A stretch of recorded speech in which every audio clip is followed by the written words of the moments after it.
Let's roll. Okay, so this one's actually very cool. All right. And so I was told this, man, I want to say Wednesday or Thursday of last week. And this is like a really reliable source, probably one of my best sources.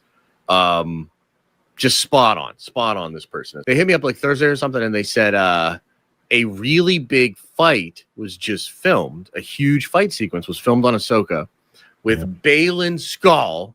I know. And Anakin Skywalker. Yep. Whoa, whoa. Here I come. Oh, here I come. Oh. I know, brother. So what do you think about that? I'm gonna be careful what I say because I know this from obviously a very reliable source. A lot of you might know who, but I can say some stuff, and maybe you can just say what, like, you know what I mean? Yeah. I mean, look, the idea of Anakin fighting Baylan, right? Like, there's a lot of inherent interesting things about this. Anakin did not really fight in Ahsoka season 1. He technically fights against Ahsoka in the World Between Worlds. Yeah. But he never like manifests physically, right? Right. So one of two ways this is going. This is either going Baylan is in the World Between Worlds fighting against Anakin, right? Or Anakin is somehow fighting against Baylan in the real world. Let's start there. Which one do you think it is? Real world. Yeah, I think so too. So, yeah, real world Force Ghost Anakin. Yeah, but it's in like a place of where Baylan goes, and Anakin has like evolved into sort of like the father figure. Yeah, and so he basically has is the word omnipotence? Yes. Yeah. Yeah, basically he's like a god. Mm-hmm. And there are obviously rules that he has to, follow in terms of, what is allowed with the Force and what's not. But he can essentially now, like, yeah, bro's not really dead. Yeah. So, I mean, dude, the first thing that I think of when we get into this discussion is like, if you take a step back and just think about literally what we were talking about just 5 minutes ago with like Rey and the sequels and how bad they fucked everything up and how fucking mad we are. And then we get into this discussion, right? And we're talking about Filoni. Yeah. And he's literally cooking some crazy ass shit where the Chosen One has somehow attained a level of power that's going to allow him to have a physical fight against Baylan. Right. And it's like, one of these things is incredible. One of these things sucks doo-doo. How is this not obvious to everybody? Like, how is this not... What do you think about this? First of all, let me ask you. What do you think? Well, I think it's awesome. I mean, I think there's certain lines. Look, here's the truth. It makes me a little uncomfortable, right? Because the Chosen One is such sacred material, and it's like, oh man, whatever you do with this is going to impact all of Star Wars in a very serious way, right? So it gets a little, you have to be careful with it. But that's why it's awesome. And the thing that I think, one of the things I really like about Dave, and one of the things I think is like an understated quality of Dave and George's relationship, is that, so like when Maul came back in Clone Wars, George just fucking throws that at Dave, like randomly in a meeting. And is like, Maul's coming back. And Dave's like, like, how? And George literally says, like, you'll figure it out. And I've heard Dave talk about this before, where like the idea is be great and go for it and be bold and be great and be bold now. And don't think like, oh, wow, I don't know that would be good. I don't know that we can pull that off, or I don't know that's something you want to do. Instead, if you're compelled, if you're drawn to something, if you want to be bold in your writing, go for it. And so to me, although there's obviously a lot that you can be concerned about, I get very excited that they're going to go for it with Anakin. So that's like my base thoughts. What about you? My thoughts are, you can do that so long as you don't show them actually dying and fading away or becoming a forced ghost. Because once you do that, you completely eliminate the tension of life and death. Well, if you have immortality, who really cares? There's no actual fear of anything, right? Sure. Yeah, of course. Like rematerialize, like, well, where's the actual tension of, oh shit, okay, well, he's gonna die. Well, it doesn't, no big deal. Just come back. It's all good, right? That maybe works in Dragon Ball, but even then, there's a process. Yeah. We have to find the Dragon Balls. Oh shit, we can't because of this, that, and the other thing. Fucking Dende is gone, or whatever. Stakes. Yeah. Right. But this just kind of illegitimizes the importance of being alive and winning. Right. So, with Maul, yeah, okay, it works because we didn't really see him fully die. He was still kind of alive when he was being chopped in half, and we've seen deaths like that happen in Star Wars. And we know that if you're in the dark side, it actually makes you stronger when you are in severe pain. Unless your head is chopped off, then okay, it's not really gonna make sense. But yeah, we have seen humans obviously survive with just their torso. Yeah, I went to college with a guy like that. Right. It was wild. He's a wrestler, and yeah. So it's not out of the realm of norms, especially in some fictional universe of Star Wars where you have the Force and you have the dark side and all this and that, and then you got insane technology to turn yourself into a spider, right? Yeah, okay. Yeah. So there's that. But Anakin coming back into the flesh or whatever, and even if he does it in the world between worlds, I don't know. I'm not a fan of World Between Worlds. I'll say that. Sure. I think it really also denounces the whole sort of romance of being alive. It's like, if there's no difference between life and death, or you can go through doors and save people or whatever, then what the fuck? Yeah, no, I get what you're saying, and I think that's an obvious consideration, and I think whenever character death and a character coming back gets brought up, this conversation always happens, and I think that there's a lot of ways to look at it, right? Right.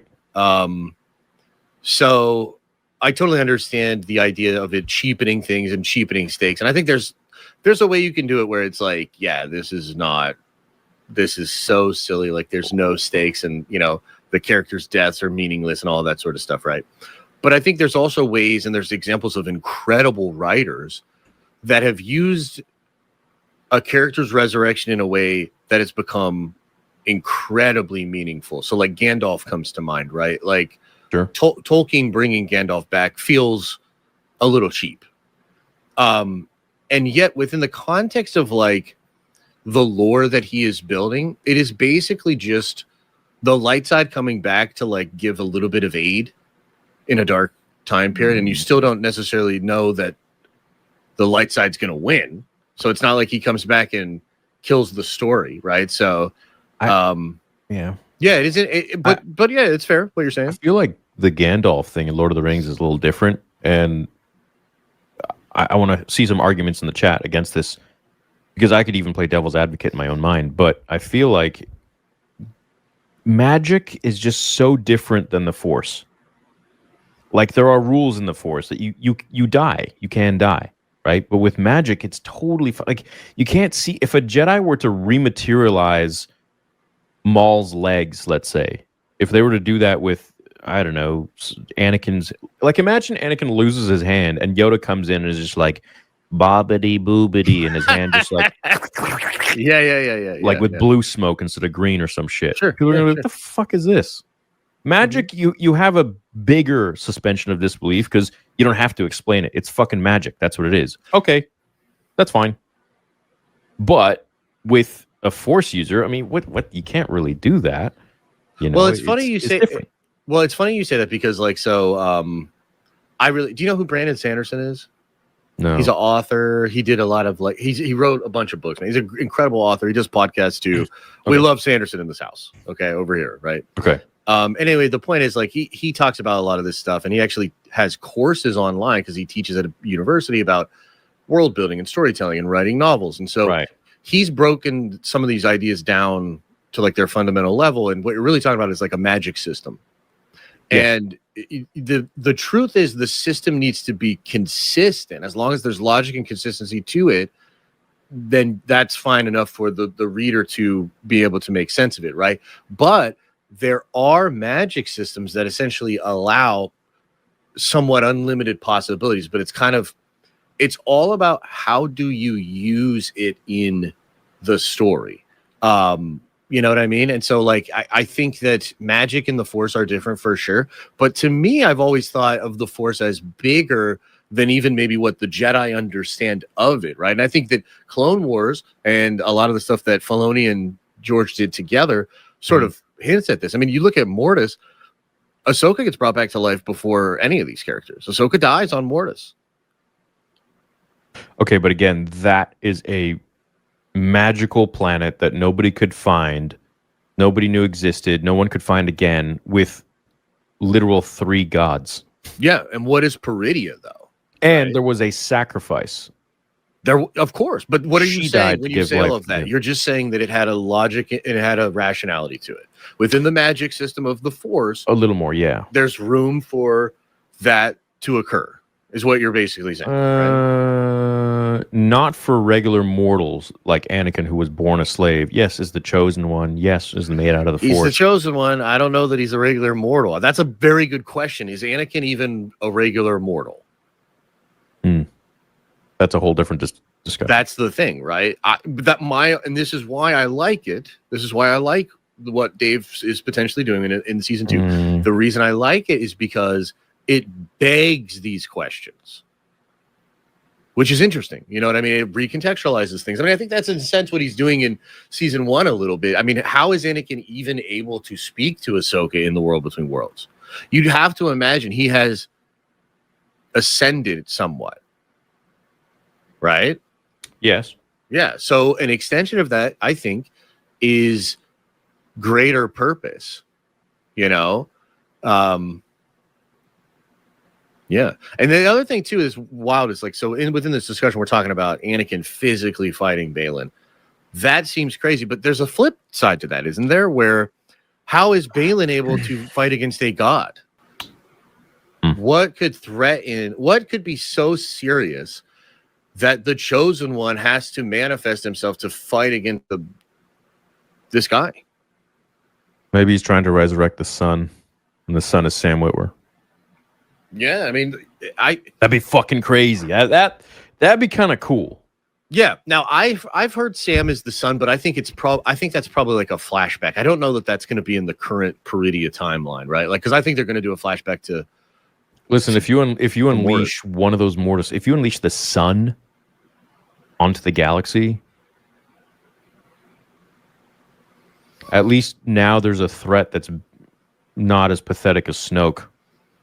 Yeah, well, I think it would have to connect to Abeloth, right? Because essentially Abeloth, so the sun is the dark side is a natural thing, right? So the sun, the thing that's really cool about Mortis, and it is, you know, the trifecta, the 3 versions of the god, right? It's very Hindu, it's very like Catholic, it's very, you know, this is an idea in a lot of different religions, this like trifecta of being, and you have the light side, and then you have the dark side, and then you have this like fatherly figure that sort of keeps them in balance. Right. So the sun is not bad. Like, he's bad, but he's not unnatural. It is fine that he is the dark side. He's kept in balance by the light and by the father. I think what Abeloth represents don't exist anymore. What if they aren't around anymore? Yes, I totally agree with you. That's the thing, though, is that the corruption is the absence of balance. It's not the absence of darkness. It's the absence of balance, yes. Right? So it's it would be the lack of a daughter, it would be the lack of the father, and then it would be Abeloth and the sun just allowing the dark side to consume everything. Yep. And if you think about what Baylan said, and this is why, like, I always connected it to Abeloth kind of right away, is like in the first season, he's talking about the fairy tales of Peridia, ancient stories the Jedi used to tell. And then he talks about how the cycle of light and dark is just never ending. And that he wants to go back, all the way back, and stop the cycle, like break the cycle.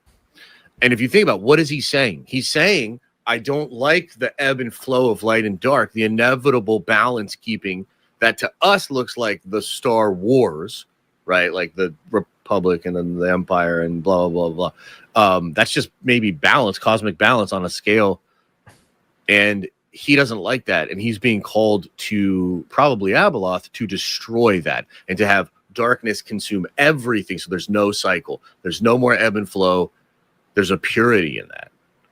So, yeah, all that sounds dope to me, dude. I think Baylan is either going to become the son, or he's trying to resurrect the son, and Anakin's like, hell no. You ain't doing shit. Yeah, not on my watch. No, and I mean he'd have to be jacked. He'd have to be jacked up on some Sith magic or something, right? Because like, you'd have to imagine, like, for him to fight against Anakin.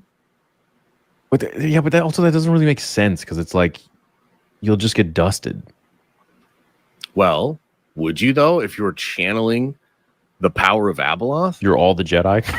Well, this would be more like all of the darkness, or like pure evil, like pure, like even this would technically be darker than even Palpatine, because like Palpatine was selfish, right? Like Palpatine wanted to lord over reality. Yeah. Abeloth wants to like destroy reality, like fundamentally unmake what is, which is a darkness even beyond, I think, what we've seen with him and the Sith and all these other characters, right? So like this would be like the unabated evil of out of balance corruption, you know? I don't know. I think it could be dope. I think it could be dope. If I was, I'm just like thinking in my head of, sorry. Maybe he would try and he would try and bring Abeloth out, and Anakin would be like, hell no. Yes, Abeloth starts like powering him up. I don't know. This is so convoluted now. So here's the thing. So Abeloth is. So let's assume Abeloth is trapped. Right? Yes. Let's assume she's trapped there. Yeah. So Baylan becoming the brother, definitely possible. Definitely something that technically doesn't actually involve Abeloth. It's actually more cosmic destiny. The idea of like, because like a mortal can't really become a celestial, right?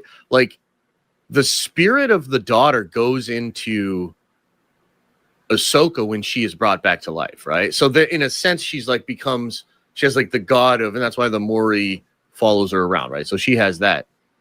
Yeah. How could Baylan become the son without the spirit of the son like transferring into him or something? You know what I mean? I don't know. Like, you know what I'm saying? Well, I mean, he could get like powered. Like they could work on a splinter of the mind's eye. There was this crystal and there was this kyber crystal, and Luke and Leia were trying to chase after it before Vader could get it, because it like amplifies your force abilities by 10-20x. Vader actually ended up holding it and shooting freaking lightning out of his hands, and that was supposed to be actually Empire Strikes Back. That was supposed to be the movie. Could be like something like that, Yeah. So maybe in he that finds sense, some device that amplifies his powers like crazy. Yeah. Well, that would be more like he's just corrupted by Abeloth and becomes like just channeling like her power or whatever. But yeah, I mean, I could see how they could do it with the brother as well. You could. I guess we'll have to see. Yeah, we'll see how they do it. But I would say that this is just so cool, man. Like that's just such a cool idea, and it gets my juices going, as opposed to this lame ass Ray shit, bro. Oh god, yeah. At least like this, we can discuss. Mm-hmm. Yeah. So it's cool. Shit is just. And I also heard that like his stunt double is getting crazy work right now. So Anakin is going to be very active in the show. So I'm excited. I think it's going to be cool.